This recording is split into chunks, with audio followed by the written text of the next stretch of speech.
घमंडी चूहा और हाथी की कहानी। यदि आप मेरी चैनल में नए हो तो मेरी चैनल को सब्सक्राइब करें, शेयर करें और लाइक करें। धन्यवाद। एक जंगल में एक चूहा रहता था। चूहा अपने आप को बहुत ही बुद्धिमान, ज्ञानवान, सुंदर और हर कार्य में निपुण समझता था। उसी जंगल में एक बिल्ली और एक कुत्ता भी रहते थे। एक बार जंगल में दूसरे जंगल से एक बड़ा सा हाथी आया। हाथी को देखने के लिए जंगल में जानवरों की भीड़ लग गई। सभी जानवर कहने लगे, देखो ये हाथी कितना बड़ा है, कितना विशाल और कितना ताकतवर है।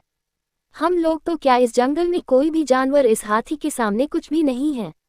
जानवरों की बात सुनकर चूहे को हाथी से बहुत ईर्ष्या होने लगी।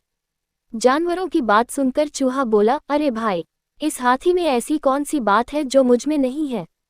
इस हाथी के 4 पैर हैं, वह मेरे पास भी हैं। हाथी के 2 कान, 2 आंखें और 1 पूंछ है, वह भी मेरे पास है। इसके जैसी लंबी नाक मेरी नहीं है, मेरी नाक तो इस हाथी से बहुत अच्छी है और मेरे कान भी इस हाथी के फावड़े जैसे नहीं है। जंगल के सभी जानवरों को चूहे की बात पर हंसी आ रही थी। जानवरों के झुंड में एक बिल्ली भी थी। चूहे को देखकर बिल्ली के मुंह में पानी आ गया। तभी अचानक बिल्ली ने चूहे के ऊपर छलांग लगा दी। चूहा किसी तरह वहां से अपनी जान बचाकर भागा और भागते समय उसके रास्ते में एक कुत्ता आ गया। कुत्ता कई दिनों से भूखा था। अचानक अपने सामने चूहे को देख कुत्ते की भूख कई गुना बढ़ गई। कुत्ते को देखकर बिल्ली तो भाग गई, किंतु कुत्ता चूहे के पीछे पड़ गया।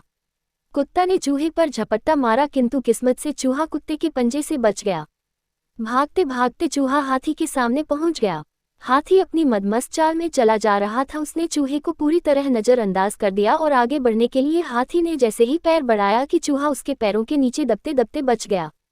अब तक चूहे की पूरी हेकड़ी निकल चुकी थी। वह बुरी तरह घबराया और डरा हुआ था। उसे अपनी औकात समझ में आ गई। तभी चूहे को एक बिल दिखा, जिसमें घुसकर चूहे ने अपनी जान बचाई। शिक्षा। हाथी और चूहे की कहानी से हमें शिक्षा मिलती है कि कभी भी दूसरे के श्रेष्ठ गुणों से ईर्ष्या नहीं करना चाहिए।